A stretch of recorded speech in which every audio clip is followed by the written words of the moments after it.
Hi, everyone, and welcome to episode 253 of our Tick Boot Camp podcast. The title of today's interview is Faithful Healing, an interview with Hayden Crook. My name is Matt Sabatello. My name is Richard Johannesson. So today's interview is about a very young and healthy individual who contracted Lyme disease and very shortly, within a few months, was bedbound. Hayden talks to us about his faith and how it was an integral part of his healing journey, and without it, he wouldn't be where he is today. He held on, found a quarterback to manage his care, developed a team of doctors, and together, collectively, they've been able to make some great progress over these past 2 years, and even found some special doctors that we've never heard of before in this podcast, like a geneticist who has been able to help him identify certain genetic deficiencies and how to overcome them to recover from chronic Lyme disease. So if you're a very sensitive patient and you react to everything and have extreme detox reactions and are afraid that any treatment out there is going to make you flare or have a bad reaction, then this is the podcast episode for you. Hayden teaches us that you must have faith and there is a path to healing. So without further ado, Hayden Crook in Faithful Healing. Hey, Hayden Crook, and welcome to the Tick Boot Camp podcast.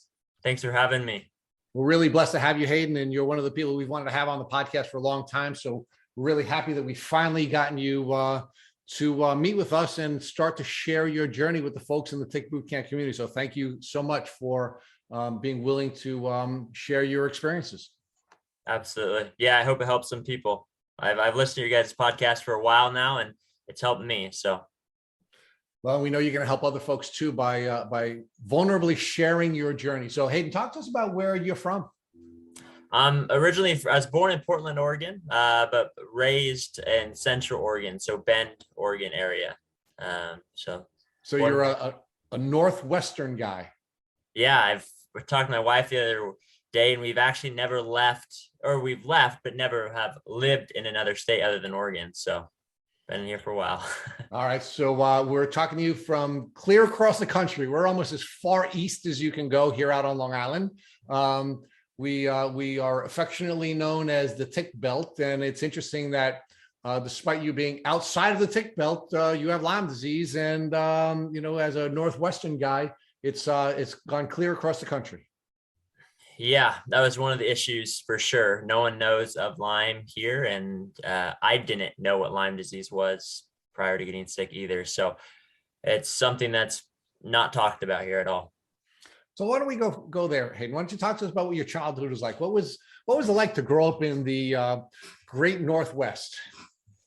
Yeah, my family's very active. I grew up playing sports my entire life. So in high school, I played basketball, football, and soccer. We were always outdoors. My mom was a marathon runner, dad's an athlete. So we grew up doing activities all the time.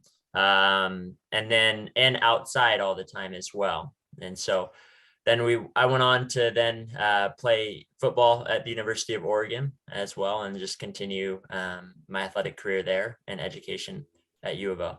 Wow. So we have a D1 athlete on the line, folks. So talk to us about what it was like to be raised, with this good athletic stock. Mom and dad are good athletes. They produce this really good athlete. You're spending a lot of time outdoors, engaging in athletic activities.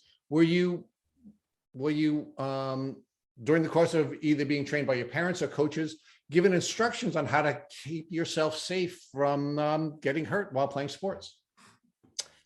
Not really. No. I mean, just the normal stuff that people talk about, and in terms of broken bones and how to be careful when you tackle and things like that. In terms of outdoors activities, nothing. I honestly didn't even know what a tick was growing up at all. So in terms of the outdoor side of things, no. With athletics and indoors athletics, there's obviously certain things that we would do and not do in order to protect ourselves there. But you sort of anticipated my question. So you knew nothing about ticks, nothing about tick diseases. You were never urged to take precautions to protect yourself from coming in contact with ticks, despite spending a lot of time outdoors. No, not a single time. I can literally say the first time I heard about a tick was when I was sick and diagnosed with Lyme disease. Was the first time I heard what a tick was, to be honest, especially on the West Coast too. So, and I never left to go anywhere Northeast or anything like that. So No, I hear friends that talk about how their kids do tick checks and stuff like that after recess. All of that was definitely not the case in Oregon. Okay, so now you graduate from high school. You go to one of the top colleges in the country. You're an athlete, right? And athletes are given some privilege, especially at these Division I schools. I wouldn't be surprised that a Division I football player saw some of the some of the best parts of the University of Oregon. Anybody ever share with you while you were a college athlete that you should be careful to protect yourself from any vectors like mosquitoes or ticks or anything like that? No, the answer to that's no, definitely not. Yeah, I am privileged to have that type of education and have been around people in the medical community at a very high level as well, at U of O, and not one time have I've ever been talked to about tick-borne illnesses. Even, I mean, mosquito bites, yes. Everyone wore, mosquito spray when they went camping, if you were camping by a river type of thing. But other than that, no, it was never discussed, never talked about. Honestly, like I said, even in college, I had no idea what it was. So what was your vision for your future? When you went to college, what did you major in, and what kind of courses were you studying? Yeah, so originally I wanted to become a professional football player. I was a kicker at the University of Oregon, so my dream and goal was to kick in the NFL. When I was found out I was going to fall short of that because there's 32 kickers in the NFL, there's one on each team, and I was not going to be that good. I decided to. My degree was in psychology and business, so I just kind of want to keep it as broad as possible there. But I wanted to go into ministry. Vocational ministry is what I really wanted to do. I came to know Jesus and started following Jesus, and developed my faith my junior year of college, where I was kind of reached and discipled by teammates on my football team. And so since then, the Lord kind of put me on a trajectory to ministry. So I had my mind set on ministry in some capacity, whether that's missions work, church work, whatever that looks like after college. That was my goal once I graduated. Talk to us about when you first started to feel the symptoms of what you now know to be your tick disease. Yeah, so that came way after college. That came in October of 2018 is when I first started developing symptoms for Lyme disease. So where were you in your life at that point? You said you had graduated from college. What were you doing at that time when you first started to feel the symptoms? Yeah, I was pastoring at a church as a youth pastor up in Portland, Oregon. And the reason why I know the time is because I was healthy, functioning at a very high level as a 25-year-old male, then a youth pastor, running really hard. And then we went on a missions trip to a Native American reservation here in Central Oregon, but it's kind of out in the middle of nowhere. And we delivered firewood to the community there at the reservation to get ready for winter. So we spent about 3 days outside there in the woods. And there is when I developed headache and dizziness. And so that's when I started to know something was off symptom-wise. That's when it started. So now again, we've already built out this context. You're the child of two gifted athletes. You're a gifted athlete. You're a Division I football player. You got that close to a pro career, but of course, kickers have really long careers. So not only are there only 32 of them, they play forever. So you didn't pick the right position, right? And but you are still a gifted athlete, right? You go out and engage in a physical activity for a couple of days, and now you're starting to feel differently than you ever felt before, right? Yeah, that's correct. Yeah, I just started developing the different type of headache. I've had concussions before playing football. I've gotten my bell rung. So I know what a headache is and what dizziness feels like. Something felt different on this trip, and I just couldn't really explain it. So yeah, that's where it started. Now, Hayden, do you believe you were bitten by a tick during that 3-day window where you were doing the work in that Native American community? I don't remember pulling a tick off my body. My wife does. She remembers a weird type of what she explained at the time as a spider bite, a different type of spider bite on my arm. So I didn't know this whole time. I mean, for about a couple months after that trip. However, the reason why I'm almost positive it's from that trip is because another high school student on that trip contracted Lyme disease from it and spiraled downhill very quickly and had to drop out of high school. Okay, so let's focus on that moment in time, right? Yeah. You shared with us that you didn't know what ticks were. You didn't have any education about ticks. Your parents never talked with you about them. Your educational experience, despite going to one of the top schools in the country, did not include any training or education about ticks. You played in an elite athletic program where you were expected to perform at a very high level. The school makes millions of dollars on their athletes, especially their football players. You're not given any information about it. But how about now? You're now in ministry. You're now working. You're out in the field. Anybody give you any information about how to protect yourself from ticks or tick diseases? No, still no at that point. I had no idea. That's something I struggle with now to this day, is why I didn't know, because I was the pastor of, I brought 40, 50 kids on that trip, and I knew we were going in the middle of the woods basically to cut firewood. And if I would have known, I probably would have done things a little bit differently or been a little bit more proactive, but I had no idea. Okay. So now you and the 40 or 50 children that are in your charge are out in this very dangerous environment. You're protecting yourself, I guess, against snakes and against bears and against all kinds of other things, but you're not taking any steps to protect yourself from this very small disease-carrying bug. Yeah, that is correct. We were not. So talk to us about how your symptoms developed from the time when you had this beginning of your health challenges after working in the woods at this event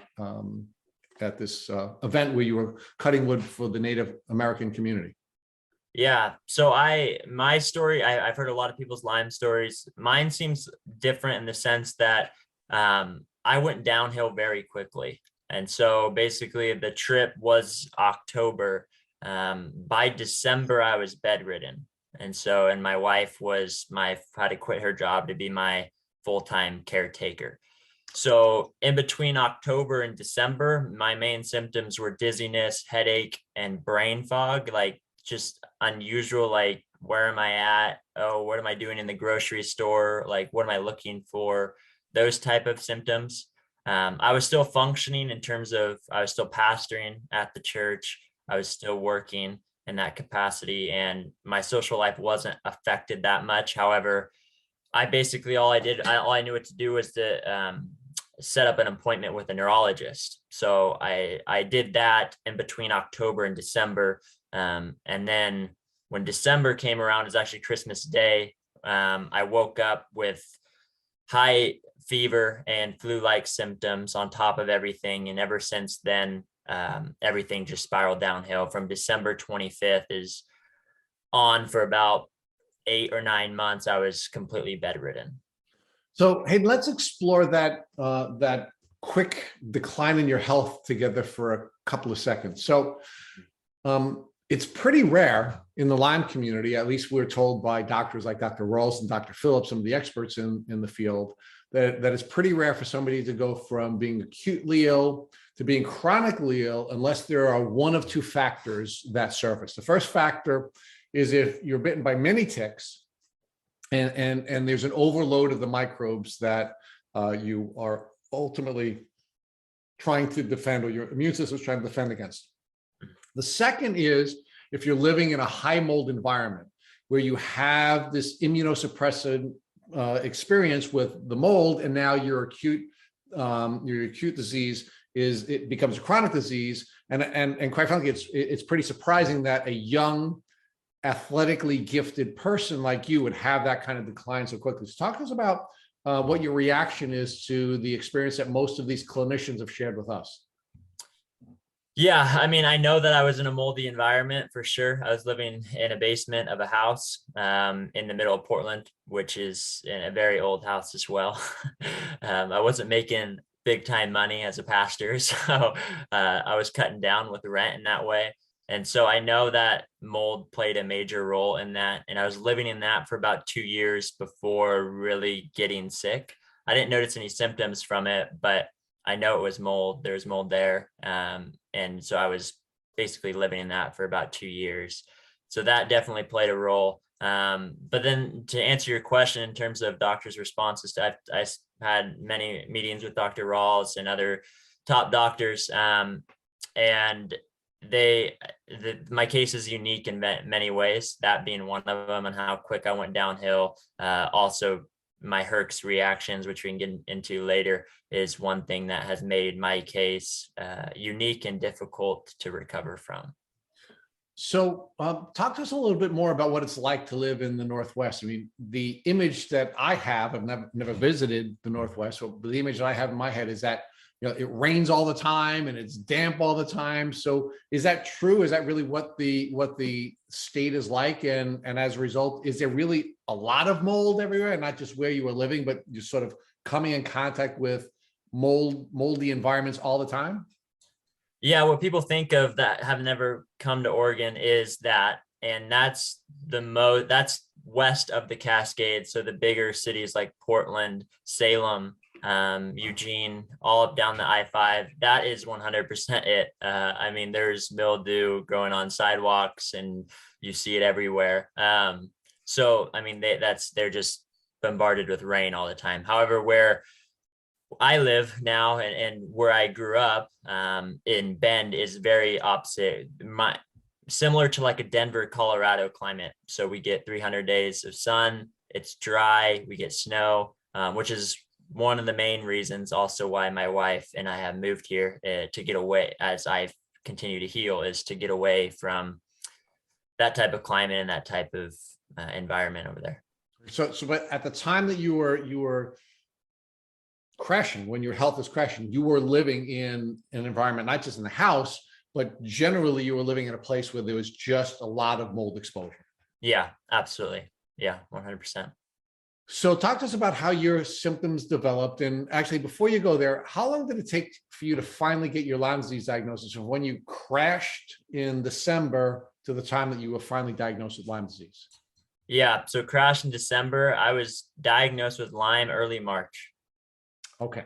So you also had a short diagnostic journey as well, which is unique. Yeah, very short. And it was mainly because, I mean, my wife, we just show up at the ER multiple times. I mean, like 8, 9 times, where they said, my wife says, you're going to take him. I don't care what you say. You're going to take him and you're going to admit him, and we're going to run as many tests as possible, because this is not normal. So we had our foot to the gas pretty hard to get something diagnosed quickly. And I mean, I was diagnosed with many things and given many things in those couple months for sure. And many different procedures that I was given. But ultimately, yeah, about 3 months, I think, is what it took to become diagnosed through IGeneX with Lyme. Okay, so Hayden, so you have this 3-month diagnostic journey, and you believe that your journey was short because you just kept demanding answers, right? You wanted answers, your wife wanted answers, and you kept advocating for yourself, and your wife kept advocating for you, correct? Correct. Yeah. And my wife, I give 100% credit to her, because I couldn't even speak. I was barely remembering my name. She was helping me in the bathroom. So it was her. You need to advocate like my wife in your life if you're going to get better, for sure. And so she made it quicker in order to get the diagnosis. So Hayden, talk to us about what the 3 months was like. I mean, again, just I don't want to make too big a deal out of this, because I have been jumping up and down about you being a Division I athlete, but I mean, you're a gifted athlete, right? I mean, you don't go to a Division I school and play football at Oregon unless you're an athletic freak, right? How is this person who has always had this gifted body and this gifted capacity now changed during this 3-month window after you crashed? Yeah, I didn't even recognize myself. Basically, symptom wise, I had a high fever, just in terms of flu-like symptoms that come along with that. But the worst part was the neurological symptoms. I was so sensitive to noise and sound, like hearing an airplane go outside would absolutely freak me out. I couldn't walk to the bathroom or shower because I was so dizzy and disoriented. My wife had to help me there. I didn't shower for, it was usually like one time a week is how much I would try to shower. And my wife would try to get me to shower at the time. I wasn't remembering my name. I couldn't listen or watch anything because it would just completely overwhelm me, and it just so much stimulus. And I didn't know how to express myself because I couldn't communicate at the time. So those are kind of all things that were going on. And I mean, one time, one weekend I slept for 36 hours straight and never woke up once. And that was kind of one of the times where I hit rock bottom for sure.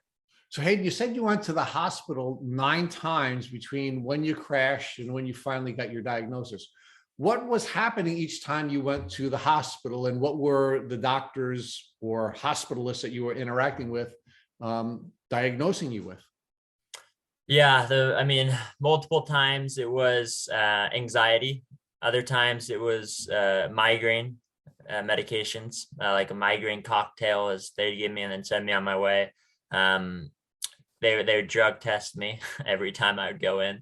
They thought I was on drugs, and so we ended up having to strategically start bringing in pastors from the church to kind of show that this isn't, he's not on drugs, he's not a druggie, he needs help. And so that ended up helping me get admitted into the hospital. So I think it took like 4 or 5 times of ER trips. They ran MRIs at the hospital as well, in the ER, but they every time we just left with, even honestly sometimes worse than we walked in. But 2 times, I guess, they did admit me, one for 2 days, one for 7 days or 6 days. They admitted me and basically used that entire time to run as many tests as possible from their standpoint to try to figure out what was going on.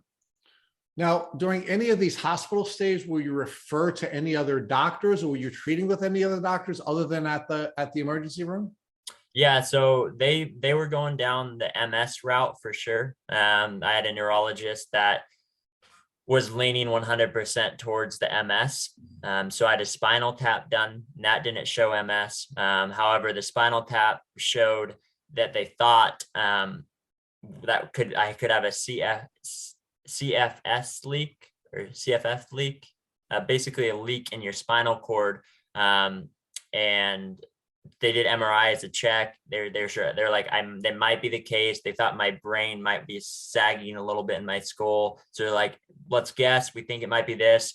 So let's do a blood patch to try to do that, like a procedure. They did the blood patch once, didn't work. They did it again, didn't work. And then basically that doctor said, I don't know what's going on anymore. So they wouldn't treat me any longer at that point.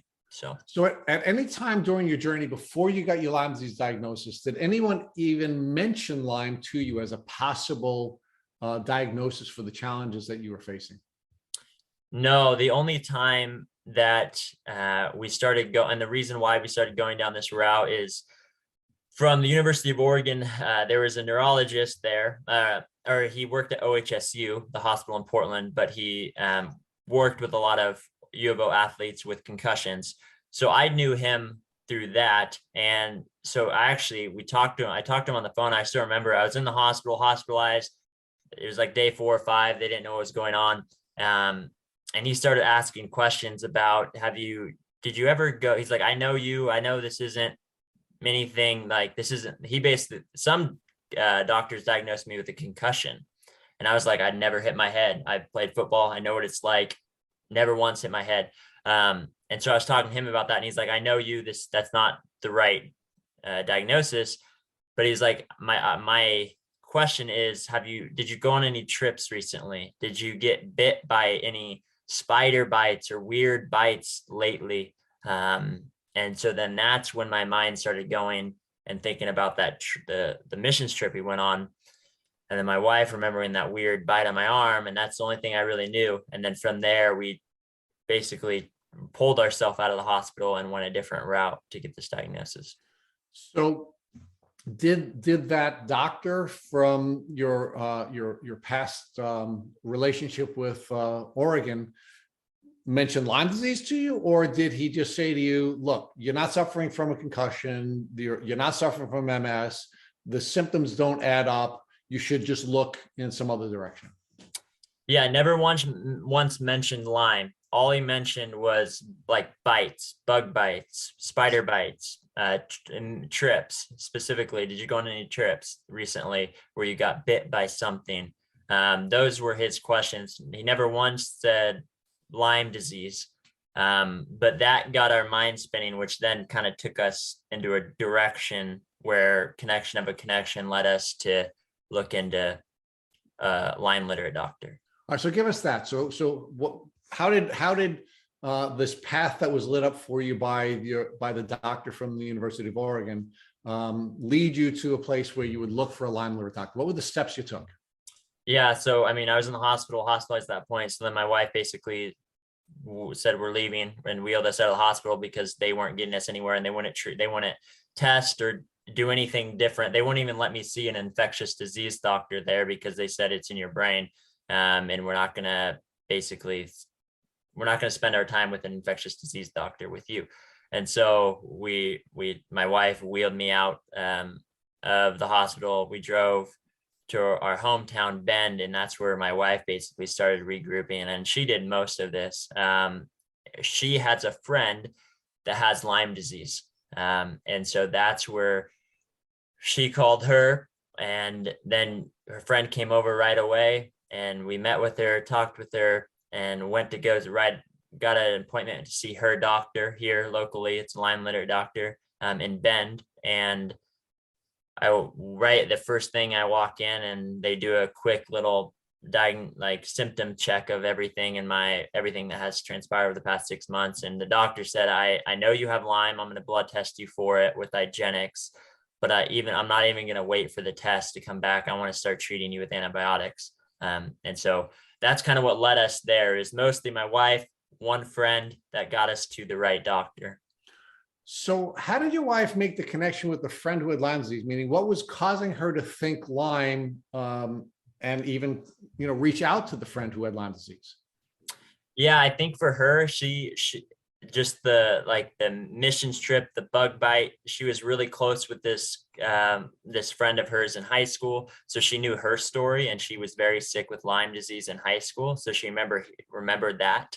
And so when we got here, that's the first person that came to mind was, okay, if this doctor from OHSU, this neurologist, is saying, look this route, then that's the only person we really knew who to call, because infectious disease doctors wouldn't take us in.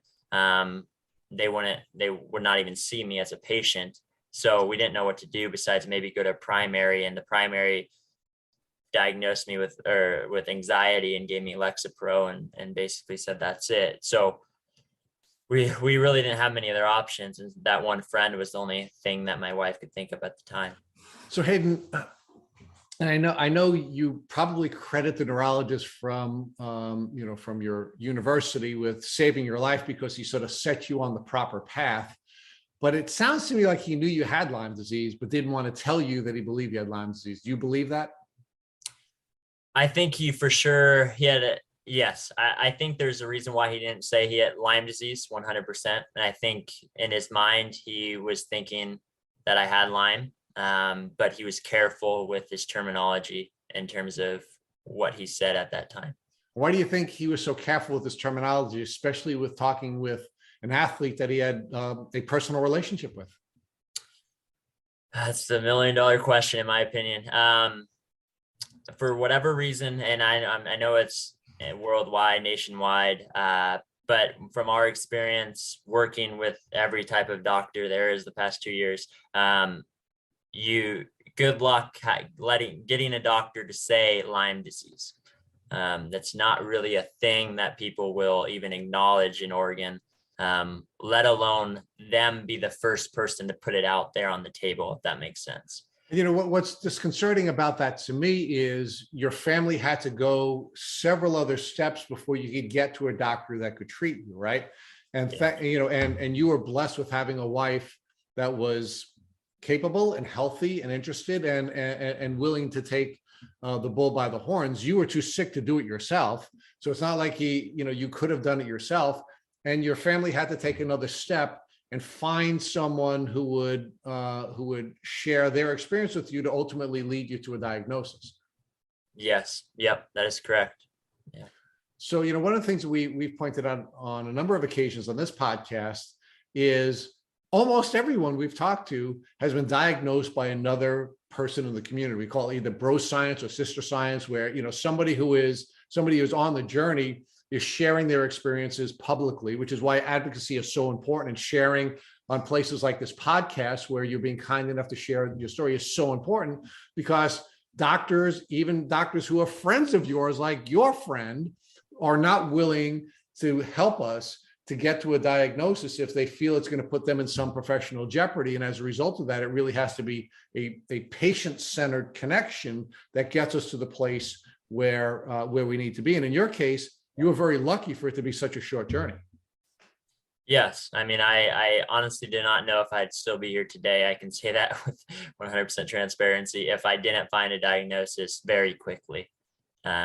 There's many reasons for that, but I was not in a good space physically, and then because of that, mentally as well.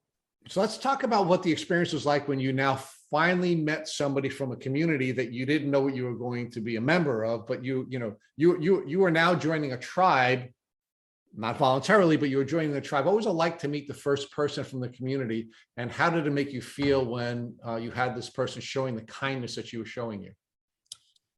Yeah, I mean, it was for sure a breath of fresh air. At the same time, scary in terms of all that her story, as well as what she's gone through. I remember kind of walking away from the first conversation I had with her, like, oh my gosh, we found out what we think it is, and this sounds right for the first time, because every other diagnosis or thought that a doctor had didn't sound right to me. It never added up. So that was nice. However, at the same time, it was a little bit daunting to me to hear everything that she has gone through and had to go through to ultimately find healing. So there was a pro and there was a con to it as well. Right. So Hayden, did she say to you, I know you have Lyme disease, Hayden? Was she the first person that said, who was brave enough and sure enough, based on her personal experience, that you had Lyme disease? Yeah. And I've never thought of it, but yes, she was confident that I did. The doctor, when I first went into, that's what I remember the most, was his confidence in me having Lyme. It wasn't even a question for him. It was basically, this is it, and I'm going to start treating you for it, even though the lab results won't come back for 3 weeks. So Hayden, I have so many notes from your discussion with Rich that I want to just circle back with you on. And the first one is, you mentioned that you didn't know, or you don't know if you'd still be here if you didn't have such a short diagnostic journey. So I want to explore that a little bit deeper, because we just finished premiering today the Monster Inside Me movie that's going to be coming out in the near future. And one of the things they touch on in that movie is the impact of Lyme disease on your mental health and your physical health. So when you said that, are you referring to solely physically your body was declining and you think it would have killed you at that point because of a physical component, or mental health wise, were there suicidal ideations as well? Yeah, good question. My answer to that would be both. I don't know which one would have killed me first, to be honest, but one of them would have. If it wasn't, I would have been shocked at the pace my body was going at if I didn't receive treatment. Within 6 to 12 months, I would have been as close to death as I would ever imagine if I didn't receive treatment quickly. And that's my opinion on it. And then if that wasn't the case, mentally, there was for sure, I mean, laying in bed in the dark for 6 months straight without being able to comprehend things or think or speak or walk to the bathroom or shower, or listen to things or watch movies. I mean, yes, I would be lying to you if I didn't say suicide didn't cross my mind many times. And Hayden, prior to getting sick, did you ever have any suicidal ideations, anxiety, any kind of psychological symptoms that you experienced prior to getting sick? No, none. Yeah. Because I think it's Zero. important to highlight that not only will you have depression and anxiety and suicidal ideations as a result of being so sick because you're suffering so greatly, but also the bacteria and the infections cause those symptoms as well. And we don't talk about that enough, how it impacts our mental health. So thank you for being so open and vulnerable and sharing that with us, especially because, look, you were a youth pastor. You have a very strong relationship with God, and yet you still had those thoughts. So talk to us about the conflict you experienced in your faith while going through this journey before getting your diagnosis. Yeah, I mean, I knew all the right answers to suffering. Whenever people would ask, I knew from an apologetic side how to rationally think through those questions. But to experience it yourself at that deep of a level, it's a different story, for sure. So, I mean, I'd explain like my faith in God and this basically the season that I've been in, as if my faith was a flame. It was very big to start. I had big, massive faith. But as this suffering has happened and the illness has happened, the flame has gotten dampered a little bit and smaller and smaller. And now there's like a small flame. And for me, the one flame, the thing that I personally keep relying on, is the truth of the resurrection. For me personally, is that there is hope beyond this life. And I know that to be a fact. And so me clinging, that's what got me through faith wise, is just that one thing. It was only one thing that did. I mean, there's many other theological things that you can talk about, but those all became kind of on the back burner for me. And that was the one thing that allowed my faith to survive and for me to continue to fight for it. So in addition to being bedbound, I just want to get an idea of your symptomology here. So you had chronic migraines, you were bedbound, you couldn't remember your name, you couldn't walk to the bathroom because you were so dizzy, you had to shower once a week, you were being taken care of by your wife. So you were at a point where literally you couldn't function any activity on your own, it sounds like, correct? Yeah, absolutely. I couldn't go outside for a walk by myself. I couldn't read. Nothing I could do by myself at that point. There was obviously a ton of other symptoms that, being in the Lyme community, there's symptoms that you just even forget about that you deal with all the time. And there's many of those, but those are the big things that stand out to me. So Hayden, we know community is important. And in my own journey, I wish I would have explored the community of fellow tick-borne illness patients sooner, and also embraced people in my personal life sooner to let them in to share this journey with me and help me, right? So being somebody of faith and having all these friends in the church and having pastor friends, beyond your wife, was there anybody else that you leaned on and relied on to help you get through this difficult time before your diagnosis? And before you answer that, I find an interesting connection here. You're from Bend, Oregon, and we interviewed Pastor Dan Price from Bend, Oregon as well. So I guess the first question is, do you know Pastor Dan? And if so, was he involved in your journey at all? I didn't know Pastor Dan till this podcast. So I listened to it and I'm like, no, Bend, Oregon. So I reached out to him and we've connected multiple times since. But no, I didn't know him during it. He's at a different church, but small world for sure.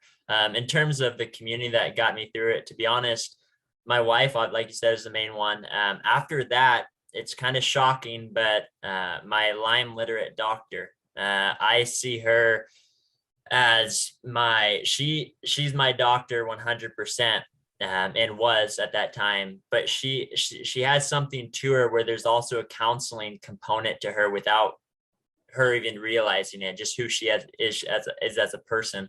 And so looking back on it, I see her as kind of one of the main sources of just hope and life for my wife and I as we were navigating it. But yes, it was very isolating.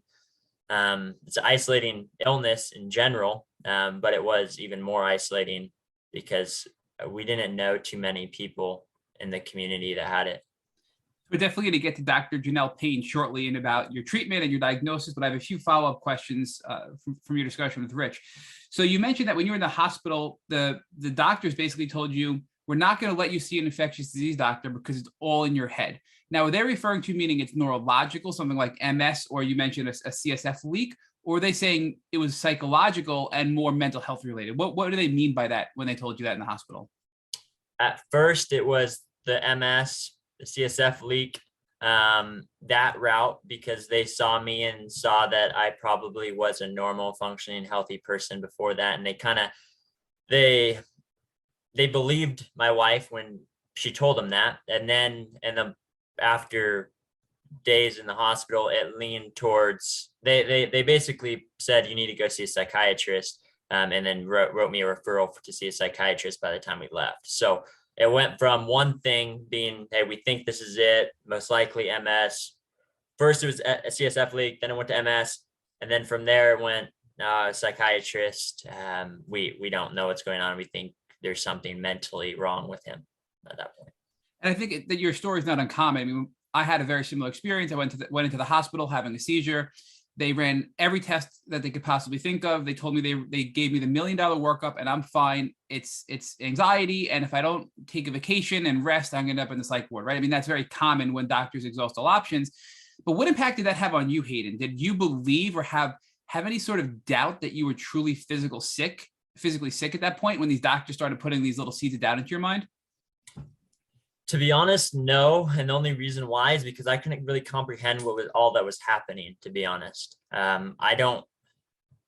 wasn't the one leading the conversations with the doctors. It was all my wife. I wasn't the one that was able to really understand what they were saying. I just said, poke me, prod me, do a spinal tap, let's do an MRI. Like I was just more so laying there. So I feel like my mindset was survival then. And so for whatever reason, that didn't really faze me because I knew what was happening to my own body. And I knew to the extreme that it was happening, that something was wrong and death was getting closer and closer. So I knew it wasn't mental for me, but the frustrating and the hard part was less of hearing that they think I have something wrong mentally and more so that they don't have another answer. That was the troubling part to the whole thing, is that they had no idea. So on the topic of wastebasket diagnoses like anxiety and depression that aren't root cause diagnoses, the topic of a concussion kept coming up, it sounds like, in your discussion with Rich, but yet you never hit your head and doctors kept telling you think you have a concussion. So where do you think that disconnect was? It's almost like they were breaking their neck to not think about tick-borne illness or infectious disease. They wouldn't even let you see an infectious disease doctor, but here they are saying you could have a concussion when you're telling them, I never hit my head, I don't have a concussion. Yeah, honestly, I think it's from, and this is the downfall, I think it's from college football. I think that when they heard my story that I played college football, that was a reason for just post-concussion syndrome, even though I never hit my head this time. And so to diagnose me with a concussion, at that point, I didn't play. It was 4 or 5 years out of playing college football. I mean, I was well out of it. But I think the college football thing is what led people to believe, and 99% of my symptoms were neurological. And so I think that's where they continue to go fall back on was, well, maybe he had a concussion that hasn't been healed and he's having effects from that since playing football. That's my best guess at it. But as a follow-up to that, though, I mean, another doctor, you mentioned the primary care physician said you have anxiety and threw Lexapro at you, right? So again, and I know it sounds like you were in that state of mind where you were having such a hard time processing things that you were just, I want to feel better. You weren't really being impacted by all these other non-root cause diagnoses. You just wanted a diagnosis to feel better. But in speaking to your wife and your family after this, looking back, did these things ever impact them, right? So your wife's there, she's your advocate. Now you're being told you're just anxious, take some Lexapro. You're being told you have a concussion. You're being told it's all in your head. You're being told, did your wife ever think that maybe this is just you're having a mental breakdown? Did she ever have any doubts? Yeah, I mean, by the grace of God, no. I would say she's the only person in my life that didn't. my parents struggled with it. They had a phase where they did struggle. They didn't understand, which I totally get. And I totally understand that. They just didn't get why I went from this state to this state and all these doctors don't know what's going on. They couldn't understand or comprehend why that could be. And so they struggled with it for a couple months there, and they didn't know what to do.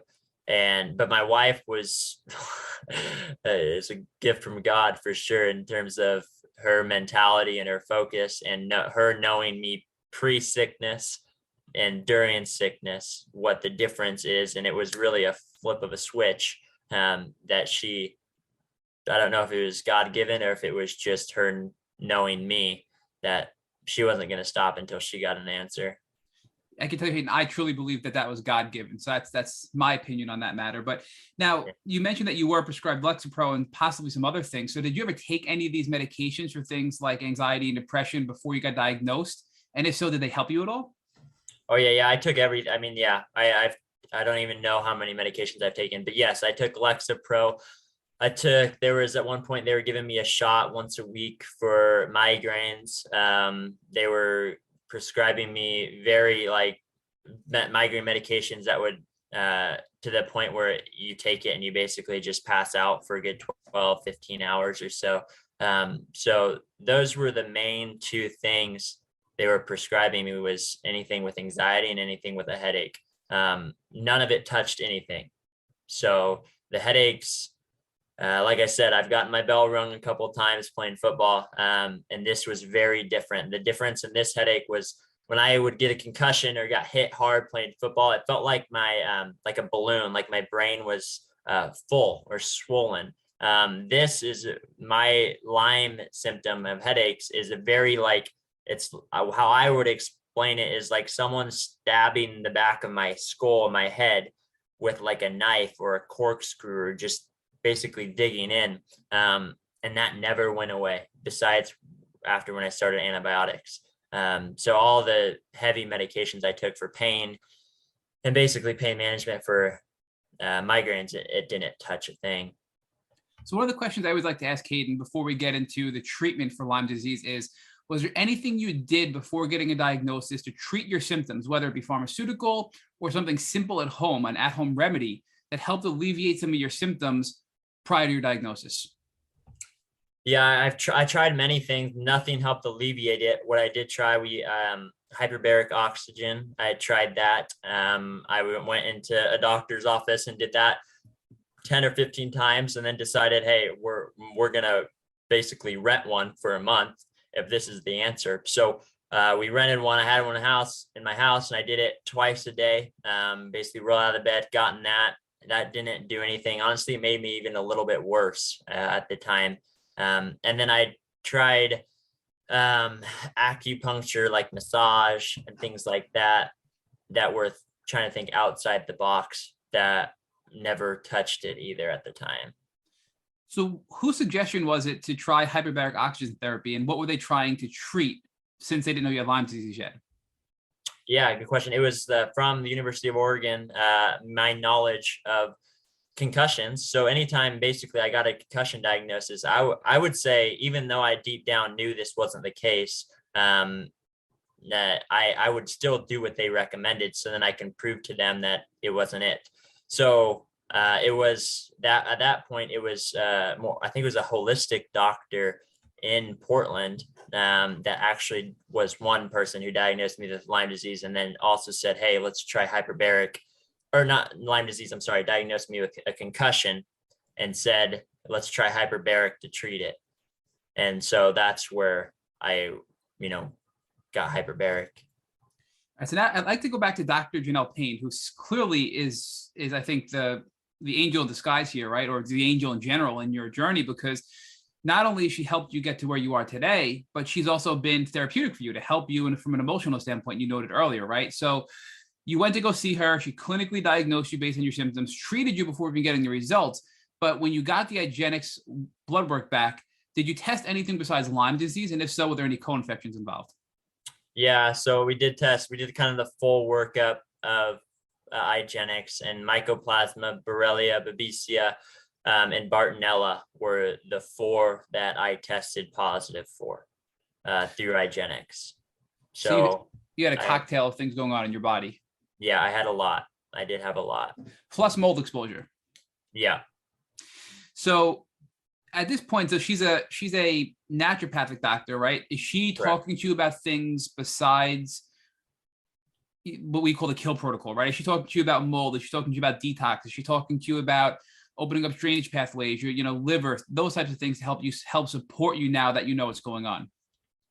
No, we were never talked about that until about, I would say, 6 months into treating with antibiotics. And that's where I had a downfall. So once I started treating with antibiotics, I walked in, they said, hey, we aren't 100% positive you have Lyme, possibly many other things. We're going to blood test you. We'll get your blood test, ship it out today, but we're going to start you on antibiotics today. Like, I want you to start now. And so it was just doxycycline is what they started me on. The 3rd day of taking doxycycline is when I don't even know how to explain it. It was basically my entire body started convulsing. I lost feeling in my left side of my face, my left side of my arm, and left side of my leg. And I couldn't walk because my entire body was convulsing and shaking. And so I was rushed to the ER. They thought I was having a stroke. They realized that it wasn't a stroke. They didn't know what it was. And they just basically watched me as I convulsed for a couple hours in the ER room. And then it stopped. And so then I got sent home, and that's when, my issues started happening and realizing what my Herx reactions were like from antibiotics. And so to answer your question, detoxing was not something that we knew about or that our doctors talked to us about before starting antibiotics. So Hayden, I wonder, and I don't know if you got to this or not, but if not, these could be things that you can look at that are possibly covered by insurance to see if they are impacting you at all. Just have those data points. But because it sounds like you had such a severe Herxheimer reaction and you couldn't detox, you're killing the bacteria, Lyme and other things with this broad spectrum antibiotic doxycycline. Now you're having all this massive die-off, but your body can't purge a die-off. So my brain immediately goes to, you're having an issue detoxing. So have you ever looked at the MTHFR mutation that we know there's a single and double, and it's a very common mutation in today's world, or the mold gene, because you were exposed to mold, there's that HLA-DR genetic deficiency as well, again, which 25% of the population suffers from, and it makes you more susceptible to having a reaction to mold when others around you do not. Have you ever looked at any of these genetic deficiencies that could be making your treatment response worse than a typical person? Yeah, yes. I have both of those. Yes. But I have not looked into them until the past 6 months. So we now have a geneticist that's located in Pennsylvania that I work with. He's a Lyme literate geneticist. Highly recommend just his practice in general, which I can share with you later on. And he's helped me out from a genetic standpoint and a detoxing standpoint now. But then we did not look into that. We didn't know what it was, or we just never heard of it. So it wasn't something that was talked about early on when we started really treating with antibiotics. All right, so let's before, okay, we definitely want to explore that more in a little bit, but you're 3 days in and you're ending up in the hospital convulsing because you're treating too aggressively. And I don't want to say just doxycycline, but again, in comparison to other people we've interviewed, people have done many, many antibiotics at once and had a better reaction. So now something's different with you, right? Is it you have other pathogens? Is it, again, your genetic deficiencies? When this happens, you report back to your naturopath, Dr. Payne. What is she saying to you and directing you to do at this point? Yeah. So we had a conversation right away with her the next day, obviously, because it was a very scary moment. I would probably say it was the scariest moment of my life. And so at that point, she has never seen that type of reaction. So basically let's cut back on the antibiotics for a little bit and just cut down the dose a little bit and see what happens. And that's where my story gets a little bit crazy, where basically from when we started treating in March of 2019 until end of August 2019, so March to August, 6 out of the 7 days a week I was having those reactions from antibiotics. And it ranged anywhere from 30 minutes up to 4 hours, where I would have full body convulsions. I lose feeling in one side of my face, usually the left side. My tongue would swell. I couldn't really communicate or speak. I was basically very delusional. However, I was mentally aware. Like, I remember everything, and I can hear if I'm communicating with my wife, I can hear her as she's talking to me. I could stumble over words and things like that. But those reactions were happening almost every night for, 5 months there. Because, and the reason why everyone says, well, you're crazy for continuing. The fascinating part was when I was treating with antibiotics, that was the best I've ever felt. So antibiotics were working. I knew they were working. I was 100% confident they were. So I basically would take antibiotics at night, have that reaction anywhere at night from about 9 to sometimes 2 a.m., pass out, and then wake up, feel quite a bit better, like my life is starting to be given back to me. And so I'd do it all over again, just to feel good again. And so we were taking, I've taken high doses of doxy, high doses of clarithromycin, high doses of Bactrim, and we kind of rotated. I took two out of those 3 at a time, kind of rotating those antibiotics in and out. So you started with just doxy and had that reaction, but then you introduced 2 antibiotics and you continued on because you were having success despite these extreme die-off reactions. Correct. Yeah, we basically got to the point where I went to the ER so many times, and we realized that if we can manage it, and what we did to manage it was any antihistamines. So I would load up on Benadryl when they started, Claritin, like Zyrtex, and then Ativan as well.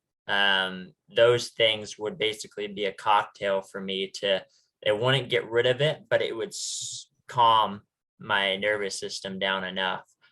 So we basically decided to manage it and take our risk with it. The reason why we stopped in August is because August 27th, 2019, I remember it got the most out of hand it has ever gotten, and I didn't think I was going to make it through. I ended up being rushed to the hospital, to the ER. I was hospitalized for it.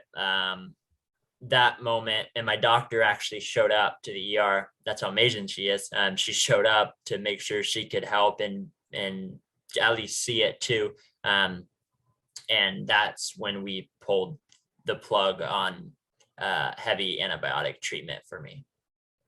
So I know this is probably a hard question, but looking back, obviously you had some gains in killing off a wide variety of pathogens, but do you think that you were doing some counter damage as well because of your extreme die-off reactions? Yeah, it's hard to tell.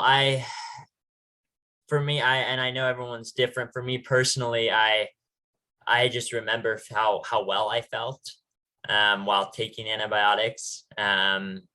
And I could forget about the scary parts because I got my life back for a glimpse. So for me, I would do it over again. To be honest, I would take antibiotics again, even if I knew this reaction was going to come, because that's antibiotics. It got me from bedridden, non-functioning at all, to upright, working in some capacity. But all we were dealing with at the time were, those reactions that were happening in the evening after taking antibiotics. So I would do it again with antibiotics. So I'm going to press you a little bit harder here, Hayden, on this one, right? So you went from being bedbound, and then from March of 2019 to August of 2019, you started to get out of bed. You were able to work a little bit, but every night when you take your medication from 9 p.m. to possibly 2 a.m., you were pretty much paralyzed and suffering, right? So I guess the question I have is, and I'm not trying to be critical of anybody because obviously your Lyme doctor has been amazing and she's helped you, but we learn as we go on. And I've experienced this too. I have an amazing doctor, but I learn as I go. And there's things I wish I did differently looking back that I share with people to help them not make those same mistakes or maybe make better decisions based on my experience to help them not have to suffer as much as I did. Are there specific tools that you think you could have used or implemented then to help with the die-off reaction better than just doing things like over-the-counter, allergy medication like Allegra and Claritin? Yeah, 100%. It was detox. I mean, that's the main issue that we never addressed early on, and now we're playing more catch up on in the past year to try to get my detox pathways opened up to then be able to handle treatment. And so if I were to do it, if it's one of those, it's a catch-22, because I would much rather have done the detox first, which I think we should have done first to make sure everything was good there, and then come in with personal opinion, then come in with antibiotics to then make sure that would alleviate most likely completely all those reactions that happened.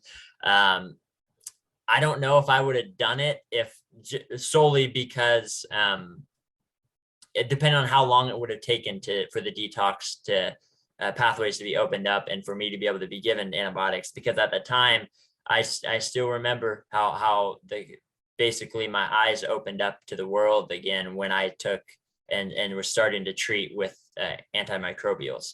So 100% wish I would have done the detox first, but it would have been difficult for that time period to wait in order to treat with antibiotics or some sort of herbal to kill off the infection, if that makes sense. It's really a catch-22, because you're right. You were that sick where you were worried if you waited a few more months, you would have passed, right? So here you are, you're opening up drainage pathways, but you're wasting precious time, but you were having these debilitating suffering moments every night. So I'm with you, and who knows what the right situation is, right? Now, I guess what I'm thinking though is from a detox standpoint, have you tried anything to help like with inflammation, right? 'Cause I think inflammation is the key there. So now moving forward, have you ever explored anything like CBD oil or using any kind of herbal supplements or glutathione or any kind of maybe supplements that you can use to help now in the current time to help you when you have these eye-off reactions with treatment that you've been doing more recently? Yeah, absolutely. So herbal protocols we have been doing there. Quercetin is one that I found to work quite well for me as well. In terms of that, I mean, in detoxing, we've done we've infrared saunas that we have purchased, dry brushing, Epsom salt baths, kind of you name it. The classic ones is what we've tried. With my case, we have had even issues where I detox too fast.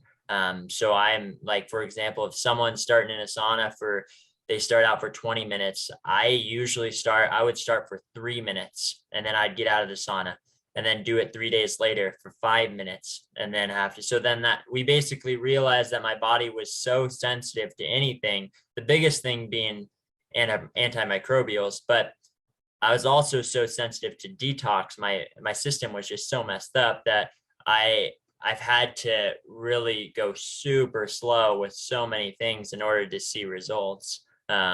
So that's what we have been doing, and that's our kind of in the phase we're at right now as well. It's our focus is making sure my detox pathways are opened up.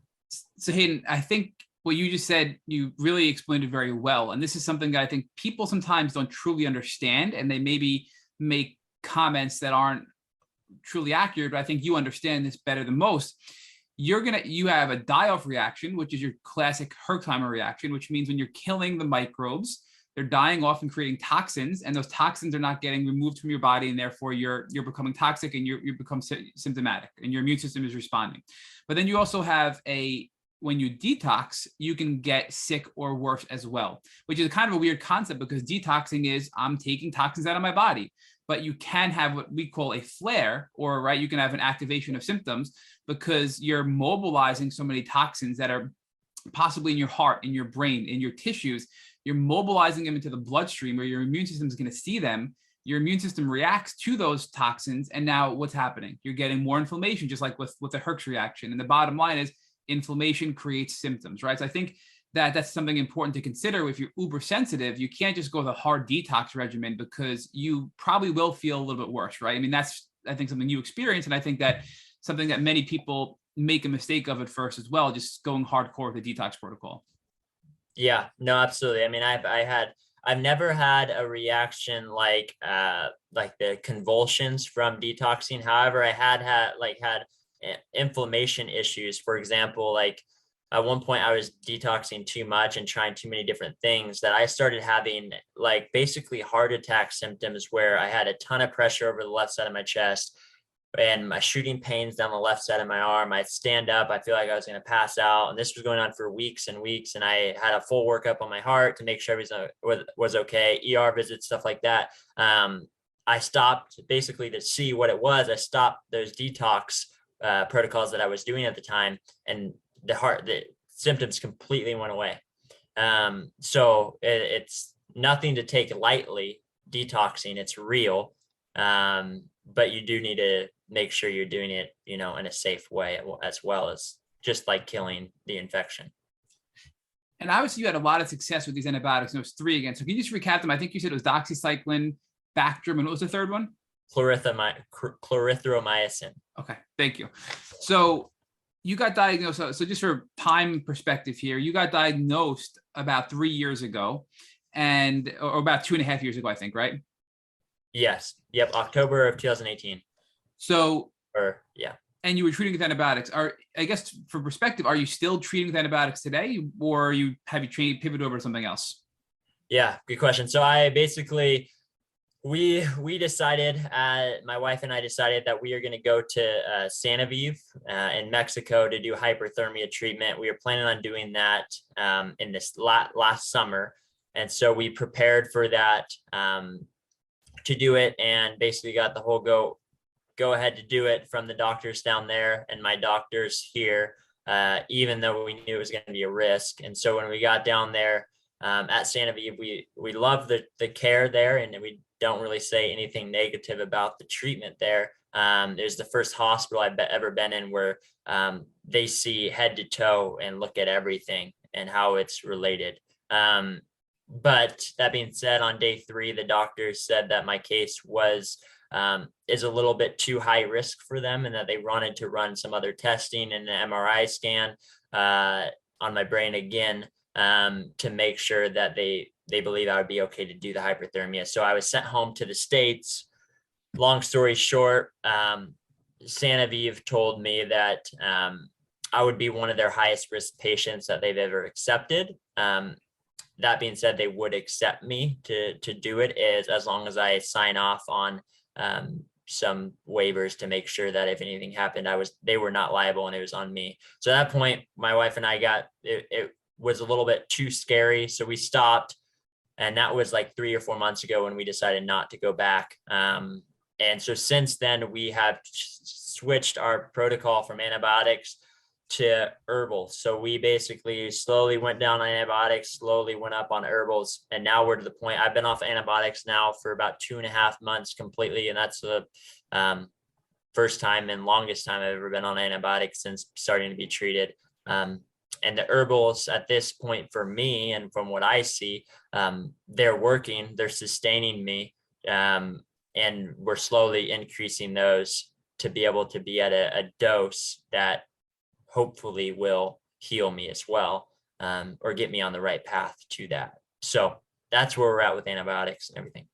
So Hayden, 3 to 4 months ago, you were at Santa Vive in Mexico, and you were there for hypothermia, but you left after a couple of days because the risk was too high and you were one of their most high-risk patients. Did you do anything while you were there? Because generally at Santa Vive, I believe they do a pretty heavy detox regimen. They get your body prepped, and then they go into hypothermia. So did you do any of the beginning phases? Or is it primarily just a overview of your health, and then you decided to not follow through with any kind of treatment there? Yeah, unfortunately, they basically did a 48-hour overall testing for everything you can name, which I loved, and it was great because they look at everything. And so they're testing everything possible to make sure that they're not missing anything. So they did that for about 48 hours. And then the third day is when I would have started something with the detox protocol in order to really prepare yourself and get a port put in and stuff like that would happen that day. But that's the day when they said, we're not going to basically touch your case at this point. And they sent us home the next day. You mentioned the pretty comprehensive testing, probably more than anybody's ever done.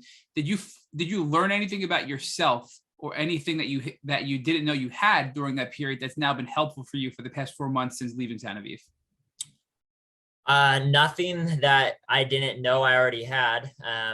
So nothing new came out of it, but it was reassuring as just a person who's been sick for a couple of years now. It was reassuring that we're not missing anything else. So in kind of the Western medicine, and we're in the States here, you kind of have a neurologist, you have, all these different types of doctors, your primary care, and like your dentist even, and all these different things that you kind of have to manage. At Santa Vive, it's all managed together in one. And so it was nice for us not to have to go to all these different appointments that would probably take years to do. And we did it in 2 days there. Ultimately for me, nothing new came out of it besides what the infections that I already knew I had, and that we're not really missing anything else at this point. But it was, I would say, reassuring and nice to have all those tests done, because it would take a long time to do that in the States. So Hayden, I mean, I think in general, Santa Vive is a good clinic. And I think, in your case, you were pretty high risk and you made a decision, and I would have made the same to not follow through because of your high risk status. But so 4 months ago, you weaned off, you started to come off the antibiotics. So that was about 2 years of oral antibiotics you were on at that point when you decided to come off them? Yeah, that's correct. Yeah, we basically like I said, August 2019. So the March 2019 to August 2019 was when we were treating with heavy antibiotics, like high doses.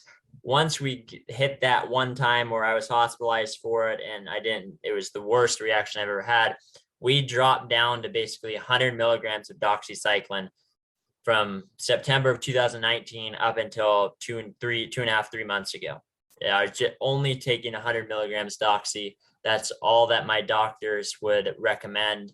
It basically, for me, was they thought was kind of keeping me afloat for the most part. It wasn't doing anything to really treat or get you better. It was allowing me to function basically, and without taking the risk of what they didn't know what could happen from a reaction. So in that period, that year or two where I was just on the 100 milligrams of doxy, I saw other doctors in San Francisco and in Portland, where we started looking at things as well from a different perspective, from a mold perspective, and trying to treat through different ways. All right. So for about 1.5 years, you were on what I'll call a maintenance dose of doxycycline to keep you where you were so you wouldn't get worse, but you weren't really making any progress, it sounds like, right? Yeah, correct. Yep. So right. Before we go on to those other doctors, we understand where you were. I mean, completely bedbound and near death. And now here you are functioning and you're just maintaining it with long-term antibiotics at a maintenance level. What were you able to do then 4 months ago that you couldn't do when you were bedbound? Just give us a general idea of how you were feeling, what your health was like, and some of the progress you've made.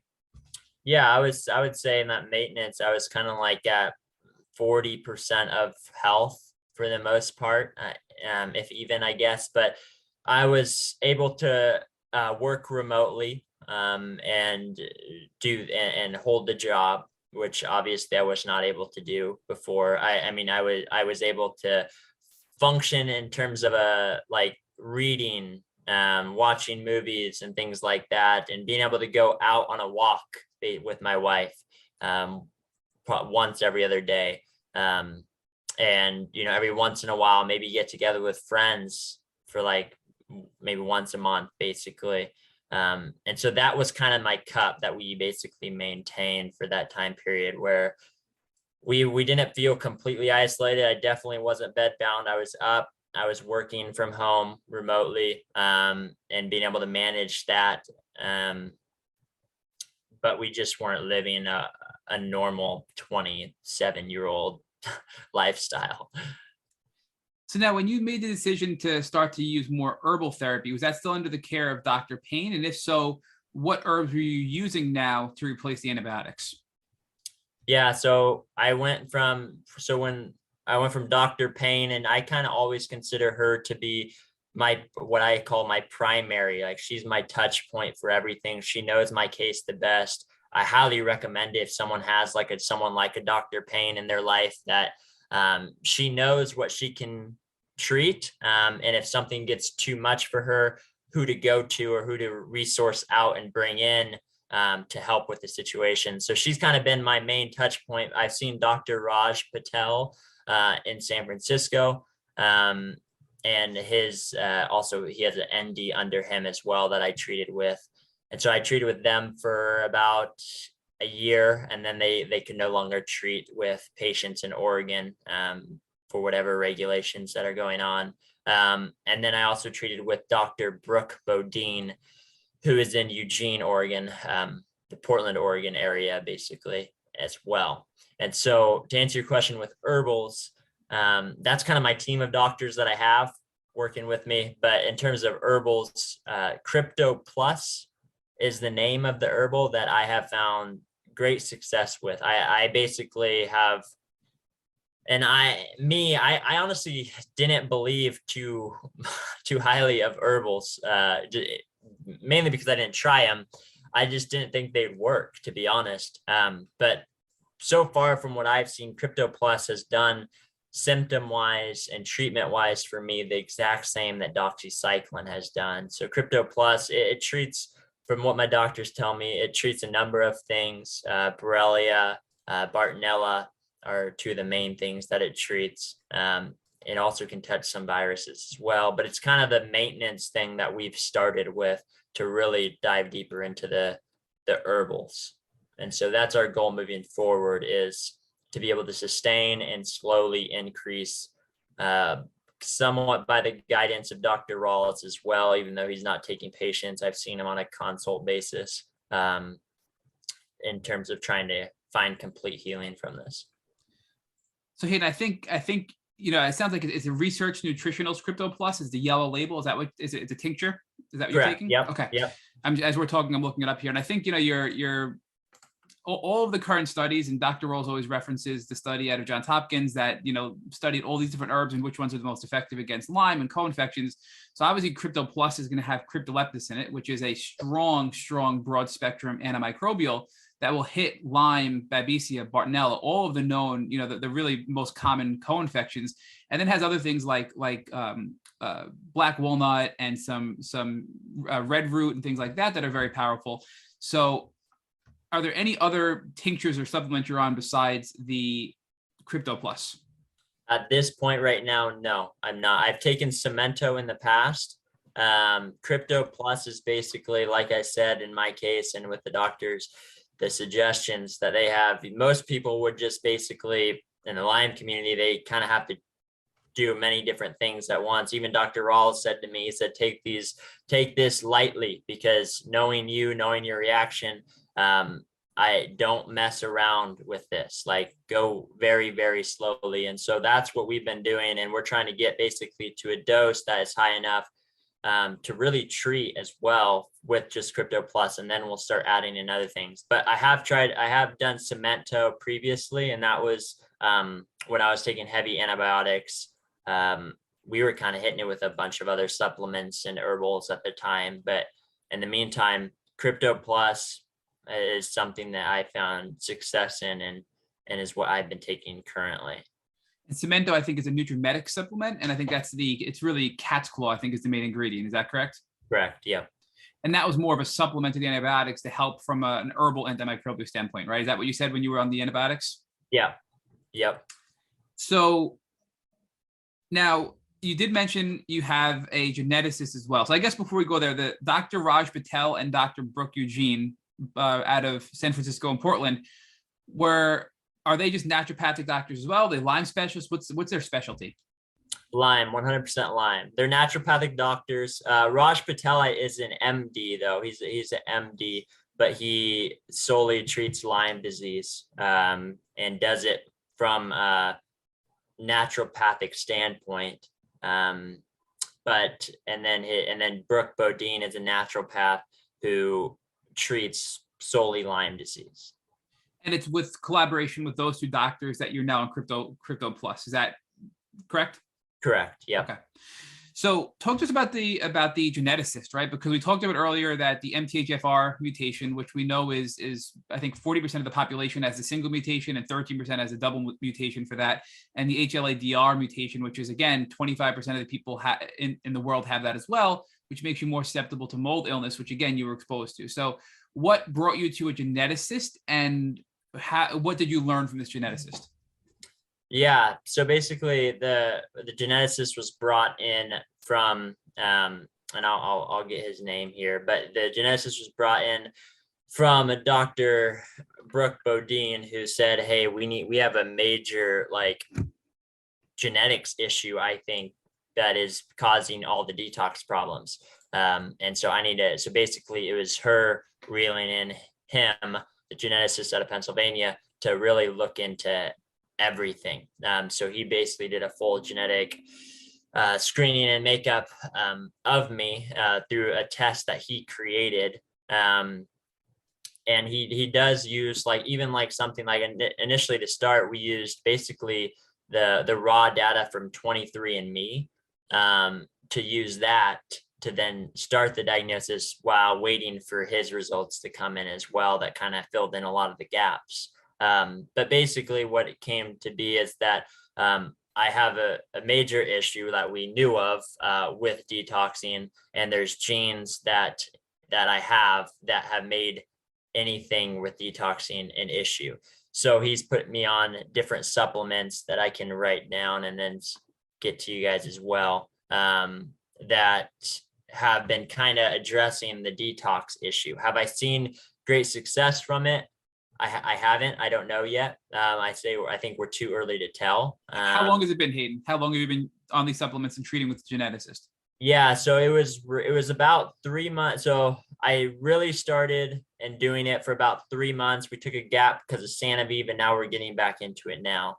So the Sanoviv gap, we kind of got rid of everything because that's what their suggestion was. And so that's where kind of it becomes hairy there. But we started doing it for about 3 or 4 months. And now we're starting to ramp that back up again and focus solely on that as we do the herbals. So yeah. So we've heard about the 23andMe and doing those reports and then getting them to somebody who can interpret them and help you understand what your own personal body is lacking in to make informed decisions based on treatment. But it sounds like he has his own testing that he does for genetics that are above and beyond that of 23andMe. So do you know his name offhand, Hayden? And if not, we could always put it in the show notes if you don't know. I'm trying to find it. Yeah, Bob Miller is his name. I wanted to make sure it was right before I said it. Dr. Bob Miller is, and he is through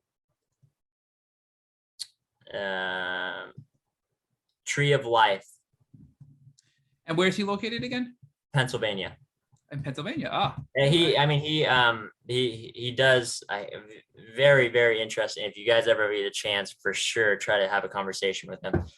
But he's a geneticist, but through the lens of Lyme disease specifically. So that's his main focus, is treating Lyme patients through genetics. His belief and his belief system is that there's certain people with Lyme disease that have certain genetic mutations and issues that are that basically have the chronic Lyme and have the major issues with Lyme disease, rather than patients who don't have those issues that are able to usually come out of it easier.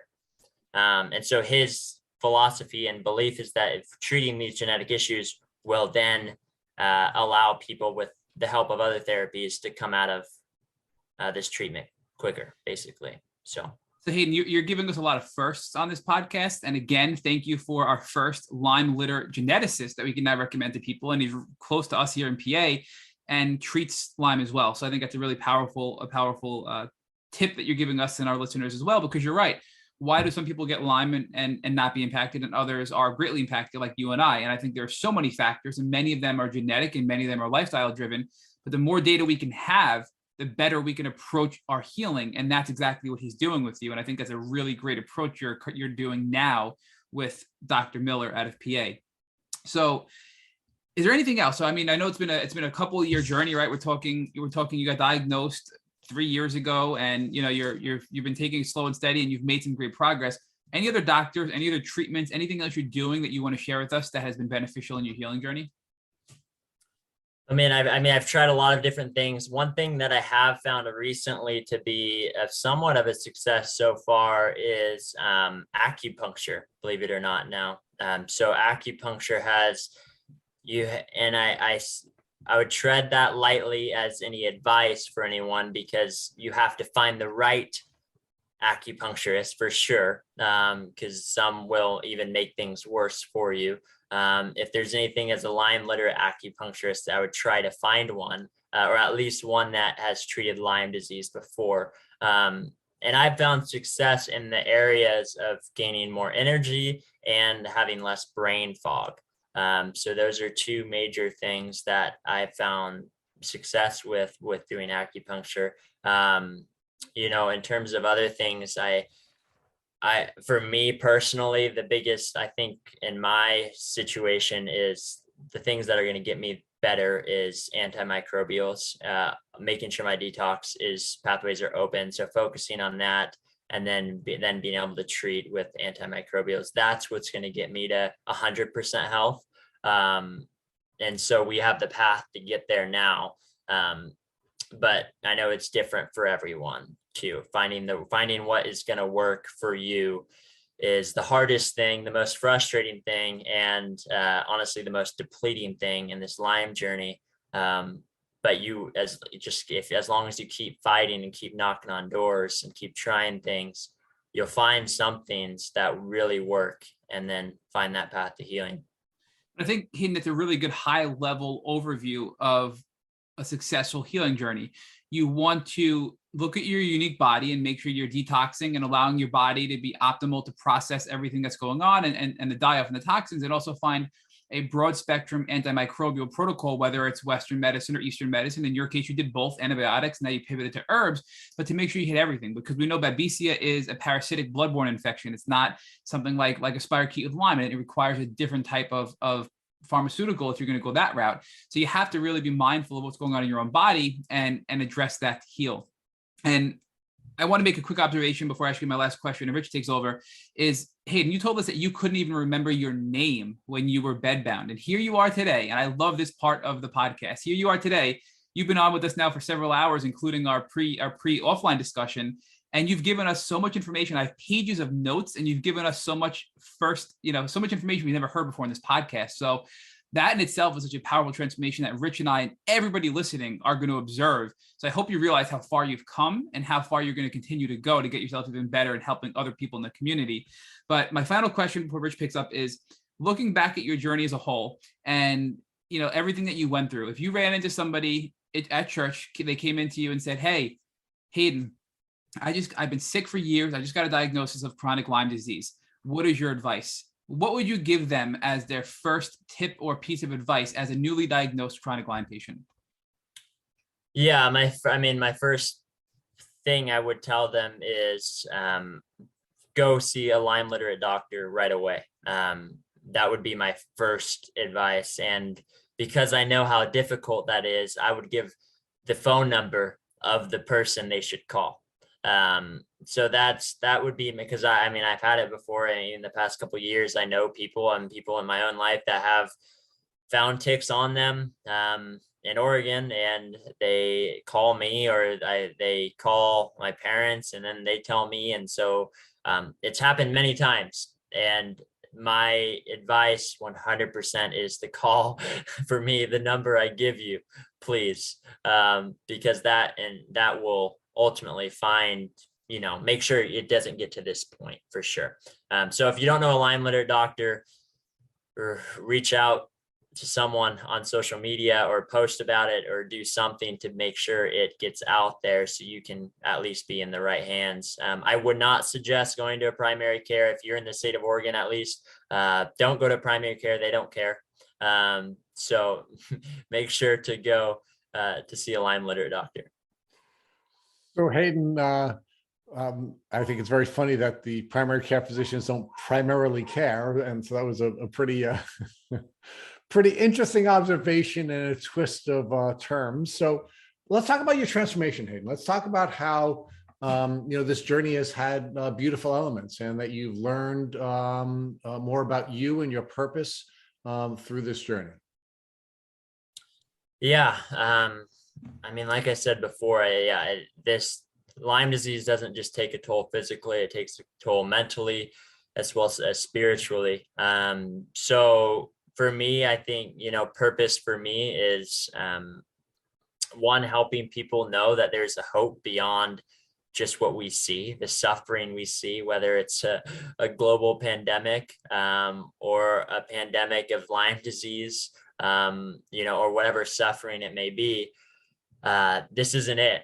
There's so much more to this world, and there's so much more hope in Jesus than just this. And so for me personally, that's my hope, and that's where I've anchored myself in the midst of this. And what has really gotten me through is Jesus himself. Beyond that now too, there's for me purpose in helping people along this journey, helping with this things like this, sharing my story, making sure that I do my part. The Lord has given me a story for a reason. So I do my part in sharing that in hopes that it will help other people, is also, I feel, purpose in that as well now since going through this. So talk to us about what baggage you were carrying around, what self-limiting beliefs you were carrying around, and how this journey has helped you to become a new person, free of those self-limiting beliefs. Yeah, I mean, I care less about the small things now. To be honest, I mean, to get up, to be able to go in the shower, to be able to have the ability to work, have the ability just to go on a walk, to sit outside in the sun, to breathe fresh air and get out of the house. Those things, to go out to dinner, like those things for me are massive. And what I used to take for granted, I now take as major blessings in my life. And so a massive perspective shift has happened. And so just because of that, I think I live more lightly in this world. And not like as heavy. I'm not as burdened by things because I see them as blessings now. So you're also living a more enjoyable life, right? Because you're enjoying an opportunity to be outside. You're enjoying the opportunity to have dinner, things that you took for granted. You took just about everything for granted. And now you have a richer life because you have so much that was a blessing that you didn't see as a blessing that you're now enjoying as a blessing. Yeah. I'm doing less things, but I get more fulfillment and joy in those small things. So even in the midst of where I'm at right now, where I'm not quite back to 100% where I want to be, the small things are bringing me so much more joy than the big things would have previously, if that makes sense. So, I'm thankful for all that I've gone through, and my wife, I say we, because it's a we thing for us, or what we've gone through. Because of that, it's brought joy and very, very tiny things that it wouldn't have if we didn't go through it. So talk to us about your ministry. You were a youth minister at the time that you had gotten sick, and now it seems to me that you have a much broader ministry than you had before, because you're now an advocate in a community that you hadn't even been aware of, and you're now even inviting folks to reach out to you and ask for recommendations for doctors. So talk about how this ministry has expanded and how it's a very different ministry than you had before you had gotten sick.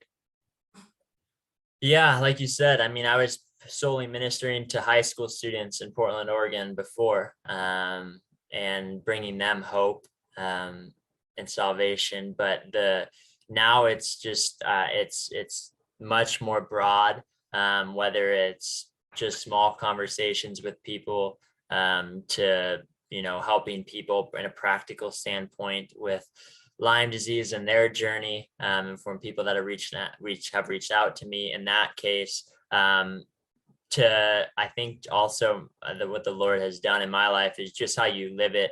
Not necessarily, you don't have to be in a vocational ministry to do ministry by any means. It's just how you live your life, and the perspective that you have and the light that you bring no matter what you're going through, that's ministry. And so for me, that's where I've kind of found it, is just in little things, because I mean, I interact with less than 5 people a day now, where I was interacting with about 200 a day in my previous job as a youth pastor. And so just those 5 people, I just take advantage of that and showering them with love and grace. And so that's where I found ministry and purpose for sure. And it's just much more broad. It's much more all-encompassing life perspective than just kind of a narrow focus on an age group of kids. So let's talk about our first ministry, which is our family and your marriage. How has this caused you to appreciate your wife and your marriage and this first ministry in a way that you hadn't before? Yeah, I mean, it's for sure different for me, because I don't know if I would have been alive if it wasn't for my wife. In a practical standpoint, I mean, she was the main one who drove me to healing. It was her. So because, I mean, yeah, I owe her everything from that standpoint. But not only that, yeah, I mean, it's my duty and my job to lay down my life for my wife. And so that's where, yeah, we become as tight knit as I think I've ever known, because of what we've gone through. I mean, she's 27, I'm 28, and we feel like we're going on 85 in terms of all that we've been through and just our perspective on life. So because of that, I think we're going to find so much joy and happiness and fulfillment no matter what comes our way in the next 40, 50 plus years, because we've had the opportunity to build off of a pretty tragic and horrific season to start off our marriage. So I think that's going to be a blessing in disguise as we continue to move along. And yeah, that's our goal, is just to be as tight knit as it gets, to be a team, to be one.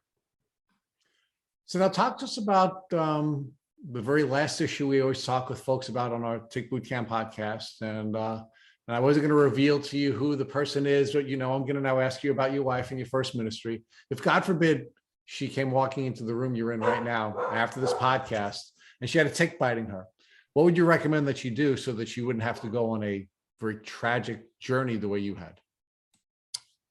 Yeah, I would take it very, very seriously right away. It would be almost a sense of like, as close to, hey, emergency room, like that type would be our thinking process in it. We wouldn't take her to the emergency room by any means, but that would be our thought, is that it's an emergency situation, just to make sure it is dealt with properly. And then we would set an appointment for the next day to see our Lyme literate doctor here in town. And most likely, depending on if we have the tick, ideally we take the tick off her properly, or if and have it, that would be an ideal standpoint, and then test the tick as well. If we didn't have that, I would leave it up to, we would most likely start some sort of antibiotic protocol to be proactive. I'll leave that up to the doctors to say, but most likely we would do that. And so we have had that run it. We have had a tick on my wife from our backyard. And so we've had that happen before already. So we're well prepared for it, but that's what we do. We'd go see our Lyme literate doctor, most likely start antibiotics as soon as possible and treat it as quickly as possible.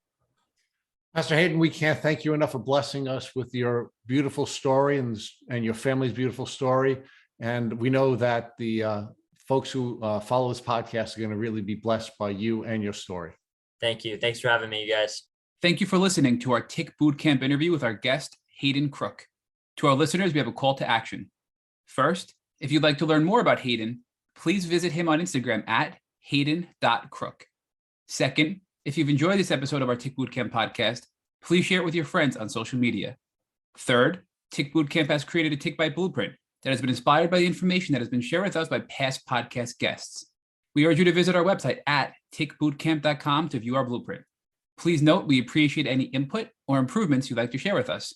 Fourth, don't forget to subscribe to this podcast on Apple Podcasts, Google Podcasts, or Spotify to get your automatic episode updates of our Tick Bootcamp podcast. And finally, we thank you, our community, for your comments on our past podcast episodes. Please take a minute to leave us an honest review on Apple Podcasts, Google Podcasts, Spotify, social media, or even our website. We make it a point to read every single one of the reviews you share with us. Thank you, as always, for listening.